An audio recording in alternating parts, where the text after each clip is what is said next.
Good afternoon and welcome to this edition of Border Report Live. My name's Rudy Mireles and I am your host here in Harlingen, Texas, in the Rio Grande Valley of deep South Texas. Got a great program lined up for you today. Over the past several days, violence has escalated in the Mexican state of Tamaulipas. That's literally right across the Rio Grande from us here in Harlingen, Texas, in South Texas. Officials are warning travelers not to visit the area for fear of some kind of danger. Well, a little later in the program, reporter Jorge Vela is going to join us to talk about what he's learned and what folks on both sides of the border are saying about it all. And he's also going to go a little bit deeper on a story we brought you yesterday on the Deferred Action for Childhood Arrivals program, or DACA, as it's better known.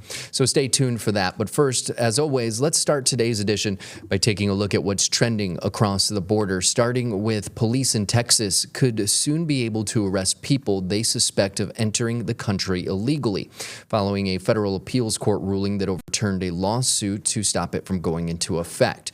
The ruling came from a federal appeals court, which found several groups challenging the controversial Senate Bill 4 law could not continue their lawsuit. News Nation's Xavier Walton tells us what it means for those living right here in the Lone Star State.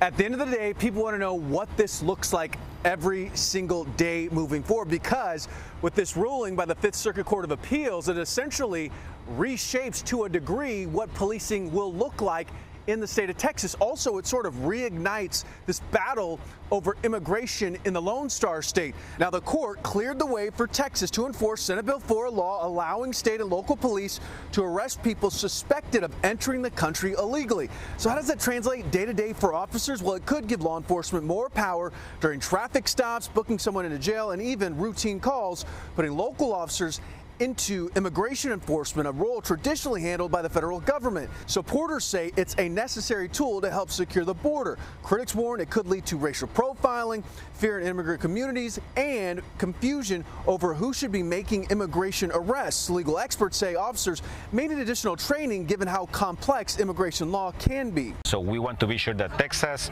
and the police in Texas, they protect communities and they don't act as immigration agents, because I think if they do that with SB4 implementation in a couple of weeks from now, this situation of detention centers, people dying in detention centers, the civil rights violations just could get worse.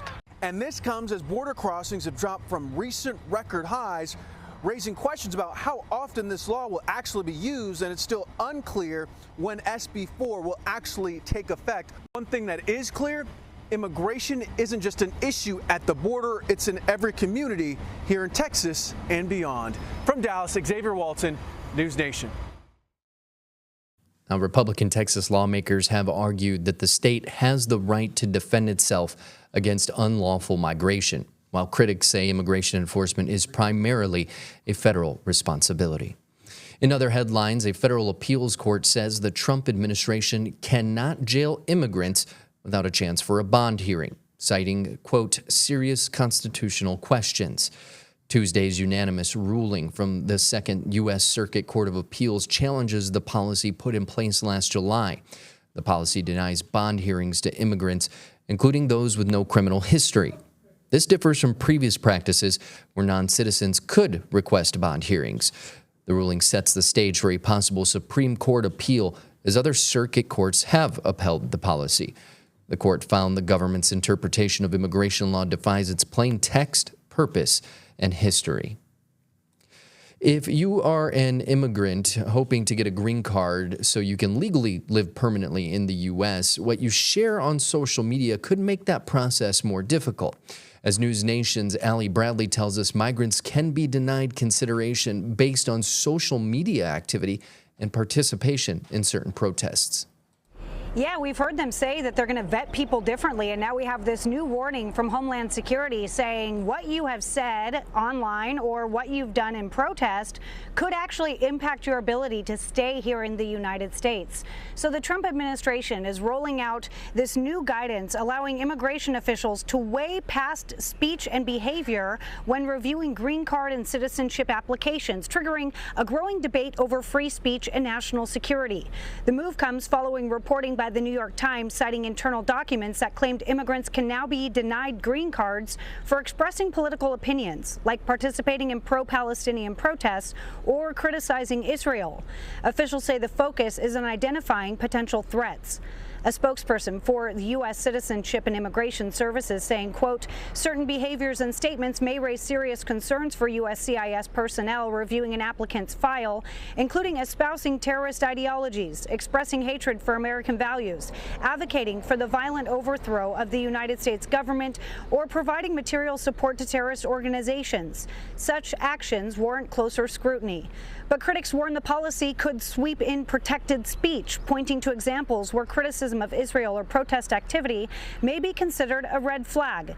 Democratic U.S. Senator Chris Van Hollen taking to social media saying, quote, Trump plans to deny legal residency in the U.S. based on whether he agrees with your speech. Since when did it become anti-American to criticize the actions of a foreign government? The administration says it's all about national security when vetting these individuals, but critics, of course, arguing that it does risk redefining what constitutes as free speech, what is classified here. So those are some issues that they're looking into. In Del Rio, Allie Bradley, News Nation. Forbes is reporting that Trump administration policies have led to a spike in green card denials, including a denial rate of more than 46% in the fourth quarter of fiscal year 2025. The Supreme Court heard arguments today over the Trump administration's push to end legal protections for Haitians and Syrians as migrants fleeing war and natural disaster.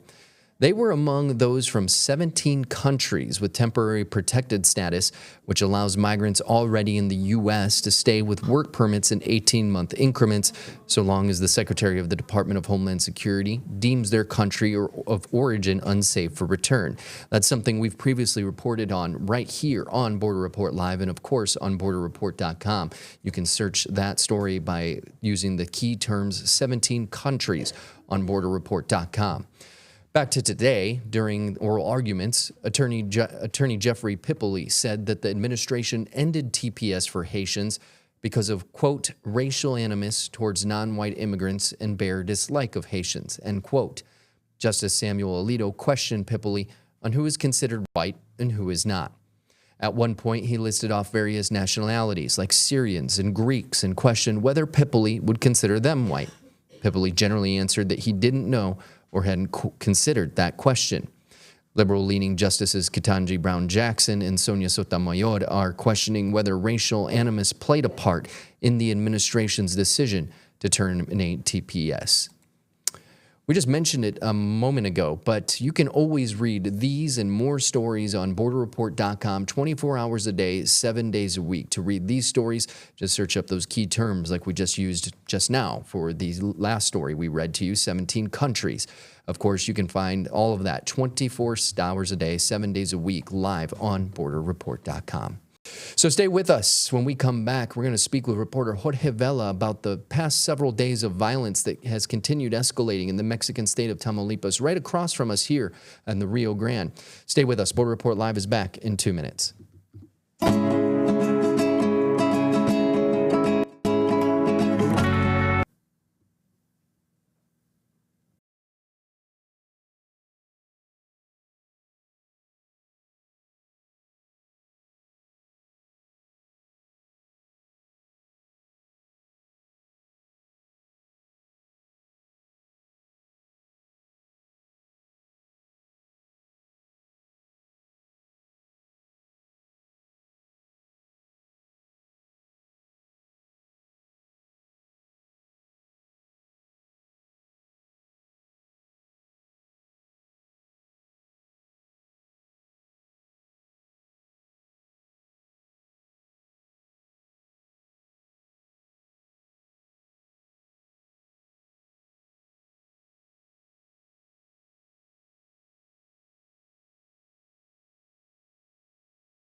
Welcome back to this edition of Border Report Live. Over the past several days, violence has escalated in the Mexican state of Tamaulipas. That's literally right across the Rio Grande from us here in South Texas. And officials there are warning travelers not to visit the area for fear of some kind of danger. Reporter Jorge Vela joins us now. He's been covering the story in the Rio Grande Valley. He's live in our McAllen, Texas studios with the details. Jorge? Thank you for having me, Rudy. Starting Sunday, we saw a lot of posts on social media that there was blockades. There was a lot of burning of tires on the highways leading to and leading from Reynosa to Matamoros to Monterrey, and even in the smaller municipalities around Reynosa. And so it was really tense moments. Things looked normally at the bridge, but a lot of people that I spoke to on the bridge, they said the last 48 hours were really tense. Really, a lot of people said they didn't see any gun battles or anything, but they heard them from a distance. So check out this package to see and hear from not just the people, but also Reynosa's mayor, Carlos Peña Ortiz, who was in McAllen on Tuesday. Similar scenes like these have become all too familiar in Reynosa. Armed confrontations after the arrest of a cartel leader. Mexican authorities confirm the capture of Alexander Benavides Flores, known as El Metro 9, a leader within the Gulf Cartel. The violence prompted a U.S. consulate warning, urging people not to travel to Reynosa, but for many residents, fear is not an option. What I can say is that they are right. It is bad, but we can't live in fear. We have to keep moving forward and continue. We know how things are, but there's nothing we can do. Others, like Ninfa Morales, say the situation, while tense, has calmed. Well, sometimes those people get a little out of control, but honestly, everything is fine. It's just what we see on the internet that scares people. Reynosa's Mayor Carlos Peña Ortiz says this is part of a larger, ongoing fight against organized crime and admits more must be done. Situations come up. There was somebody who was detained from the Gulf Cartel, and obviously I hope they finally catch all of them because they're creating a lot of chaos in the Mexican side as well as the U.S. side. But it's something that happens, and we need to attend it, and obviously authorities are doing that. Peña Ortiz added that organized crime must be dealt with a strong hand. He says some progress has been made with arrests like these, and also commented on the latest U.S. travel warning. They've been doing it for years. It's a State Department thing. It's been going on for 20 years. It's the same situation. But I mean, Reynosa, people were there just this weekend at the Chavez fight. There was a McAllen committee that went last week. A lot of people come and go every single day. McAllen Mayor Javier Villalobos says, despite the violence, the impact remains on the Mexican side. If there's any issues over there, it's always stayed over there. I mean, we have a very safe community here in McAllen. When I go to Reynosa, I feel very safe, even though, of course, we understand there's some bad element and there's always a chance of something going wrong. For daily crossers like Ninfa, the message is simple: stay alert. If that's something important they need, then they should go. But if they do, they should just take precautions so they can cross and travel back and forth safely. And Jorge, before we get into a little bit deeper of what you discovered, I did want to go back to what the Reynosa mayor said. For years now, the U.S. State Department has warned travelers about visiting the state of Tamaulipas, Mexico. If you look at this map on the State Department's website, Tamaulipas, Zacatecas, Sinaloa, Guerrero, all under a do not travel warning.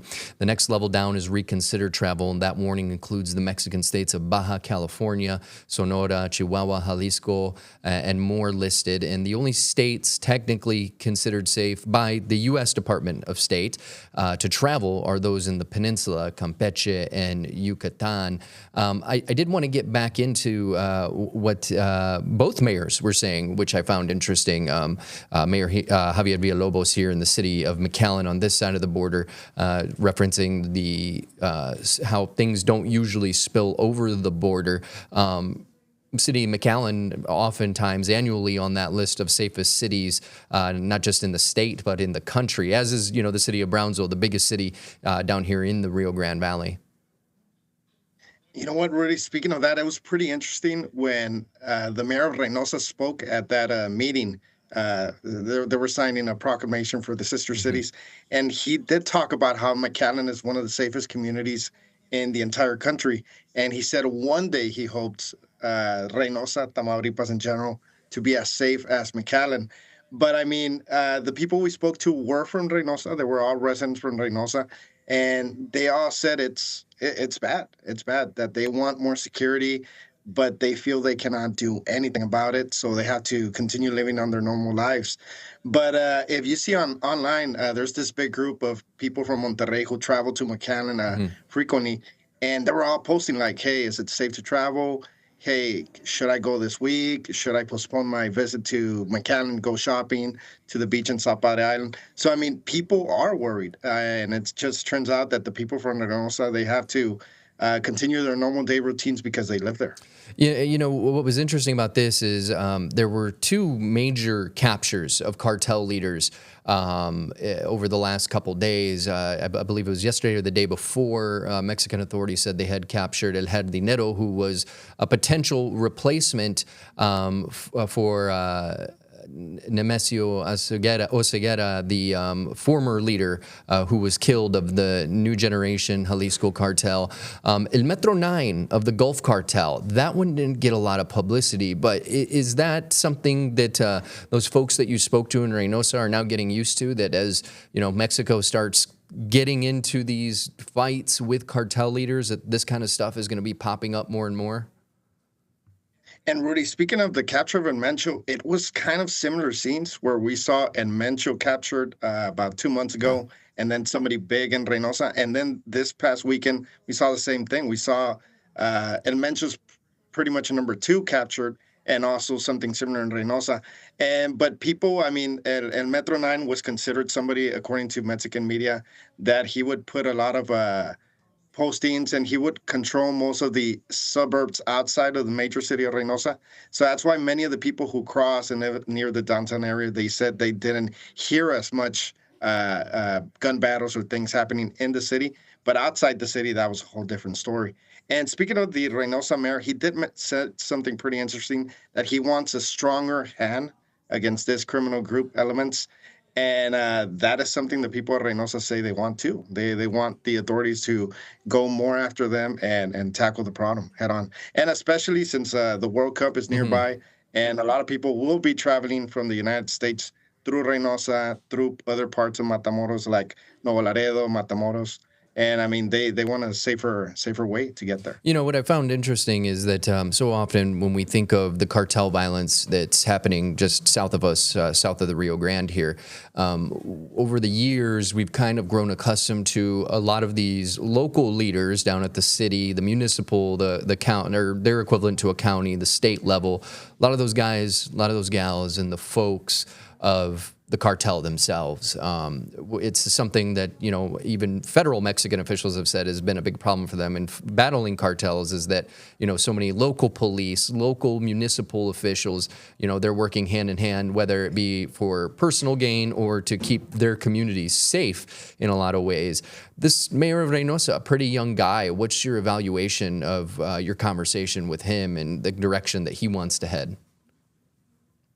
Definitely. I mean, that's a big criticism that a lot of people have towards officials in Mexico, and especially in the border areas, that they talk about how they're not doing anything because, I mean, corruption is high and everything. But I do feel that in the past few months, we've seen the Mexican federal government take a bigger approach to solving those kinds of issues.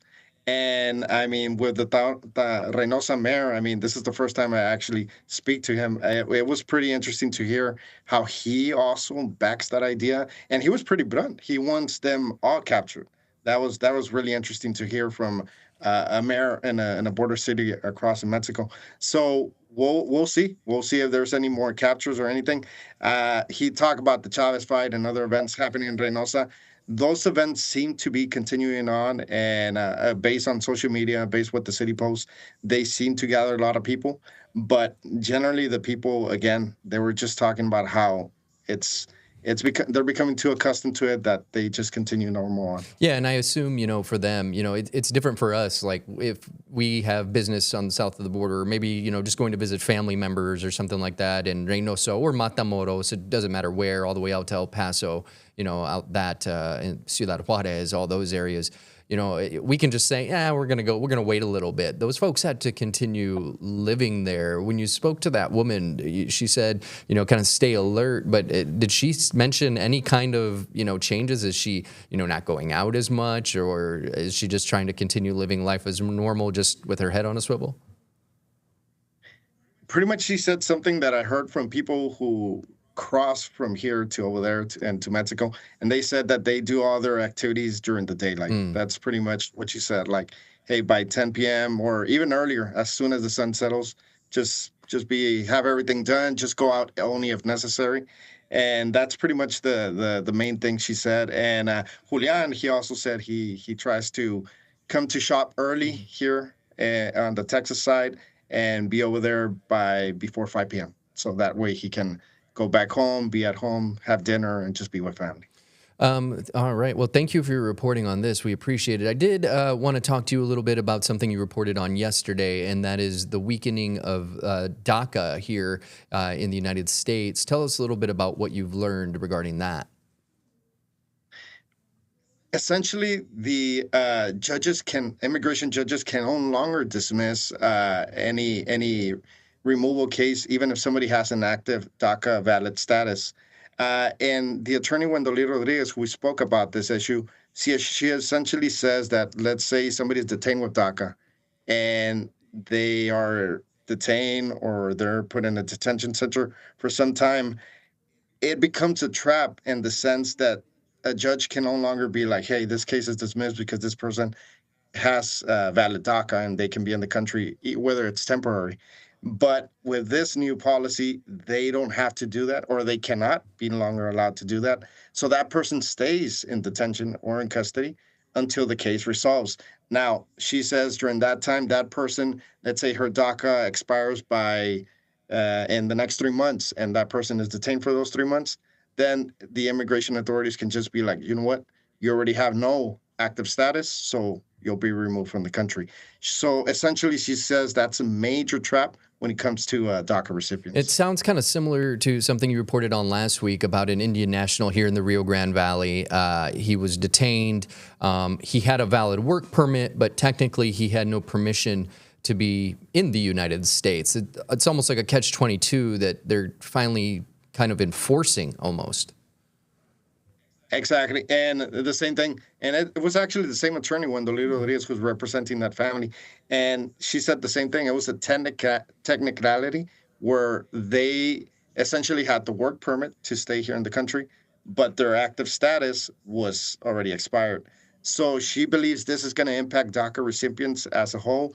And I also delve a little bit as to whether they're going to face any employment challenges. Luis Roldan, who was part of the package, he's a DACA recipient. He said that when he got DACA first and more than a decade ago, he never had any issues finding a job, getting people to call him. But now he says that people are not calling him back. For the past 3 weeks, he's been actively searching jobs locally and outside of the valley, and he says nobody calls him back, which he said wasn't an issue just a few months ago. Yeah, and I think he referenced a job that he had actually gotten at SpaceX, correct? Yeah, correct. Yeah. Yeah, he said he got a job at SpaceX. He filed all the paperwork, did all the tests, everything, and suddenly he was given a call back and said, hey, we'll call you guys. We'll call you later. And he said that's actually not the first time he has heard that. He's already heard that twice from 2 employers. Yeah, that's rough, especially a job like SpaceX, which down here in the Rio Grande Valley, getting a job like that means a lot to a lot of different people, right here in this region. Thank you so much. We've been speaking with Jorge Vela, a reporter here at KVEO TV in Harlingen, Texas. We appreciate your reporting. Great job, Jorge. Thank you, Rudy. All right, stay with us. Got a couple more headlines when we come back. Border Report Live is back in 2 minutes.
this edition of Border Report Live. Heading over to the west end of the border, students who study in San Diego but live in Mexico now have access to a new opportunity aiming to make traveling across the border streamlined.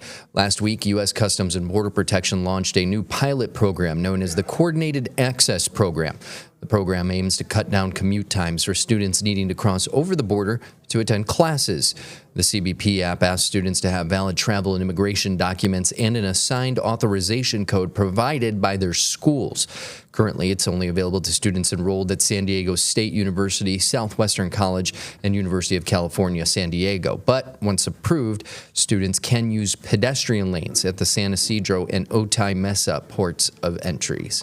Don't forget, you can always stay informed on all things shaping the border in podcast form. Border Report Live is bringing you real-time updates, expert insights, and voices from both sides of the border on Apple Podcasts, the iHeartRadio app, Spotify, and you can always get the audio and video version both on YouTube. That's going to do it for us today. For Jorge Vela up in McAllen, Texas, I'm Rudy Mireles right here in Harlingen. We'll see you next time.